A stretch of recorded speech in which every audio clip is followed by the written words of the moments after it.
Start. सभापति महोदय भावनाओं और सुंदर कल्पनाओं से सुसज्जित यह एक सुनहरा सपना है जिसके ऊपर आज हम विचार कर रहे हैं। इसका पहला चरण समाप्त हुआ है, दूसरा समाप्त होने जा रहा है और तीसरे के संबंध में आज यहाँ पर विवाद हो रहा है। यद्यपि यह एक स्वप्न है जिसको हम साकार करना चाहते हैं, परंतु इसके साकार करने के लिए हमें कुछ बातें निश्चित रूप से तय करनी होंगी तथा हम इसको साकार करने में सफल हो सकेंगे।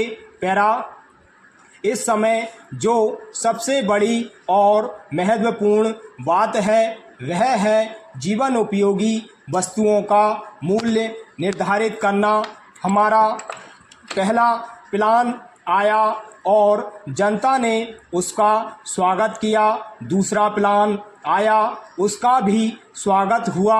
हम सोचते थे कि इन प्लानों के कार्यान्वित करने से हमारा जीवन मान बढ़ेगा, देश उन्नत होगा, देश नवनिर्माण की ओर बढ़ेगा, हम तरक्की करेंगे। परंतु क्या वास्तव में यह बातें हुई हैं? इसमें कोई संदेह नहीं कि हमने तरक्की की है, हम आगे बढ़े हैं, परंतु जब हम निजी जीवन या घरेलू जीवन या अपने आसपास का वातावरण देखते हैं तो यह बढ़ती हुई महंगाई हमें अस्त व्यस्त कर देती है। मैं सरकार से कहना चाहता हूं कि इस तीसरी पंचवर्षीय योजना के काल में हमें बहुत सी सख्ती से जमकर मुकाबला करना होगा। चीज़ों के मूल्य हर हालत में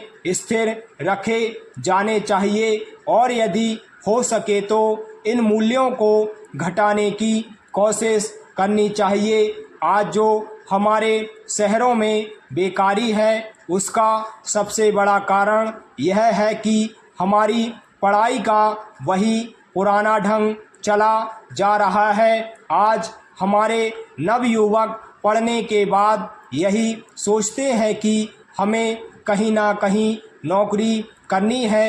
यदि हमको अपनी तीसरी पंचवर्षीय योजना को सफल बनाना है तो इसके लिए अत्यंत आवश्यक है कि हम अपनी पढ़ाई के तरीके को बदलें। आज हिंदुस्तान की सबसे बड़ी समस्या गरीबी और बेकारी को खत्म करना है। ये दोनों बीमारियां हमारे समाज के अंदर कैंसर की बीमारी की तरह से हैं।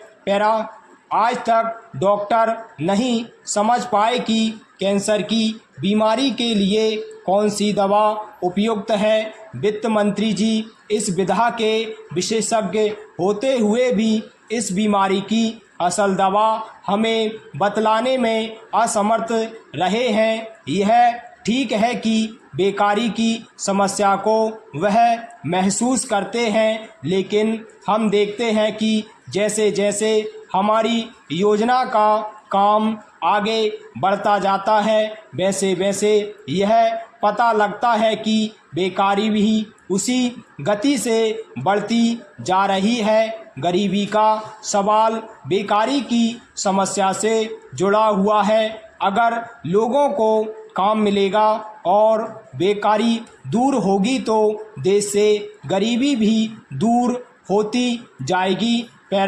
मेरे एक मित्र ने अपने विचार प्रकट करते हुए अभी कहा कि देश की उन्नति के लिए नागरिकों को त्याग करना चाहिए। मैं इस बात को बहुत अच्छी तरह से महसूस करता हूं और हमारे देश की जनता भी इसको अच्छी तरह से जानती है कि बिना कष्ट उठाए पूंजी जमा नहीं हो सकती और बिना पूंजी से विकास नहीं हो सकता। परंतु सिर्फ इस सदन में खड़े होकर कह देने से पूंजी नहीं बढ़ सकती। जनता हर तरह से सहयोग करने को तैयार है, परंतु उसे रास्ता आपको दिखलाना चाहिए। आपको स्वयं प्रयास करके जनता के सामने जाना चाहिए, तब आप विश्वास रखिए जनता हर तरह से आपकी मदद करने को तैयार होगी।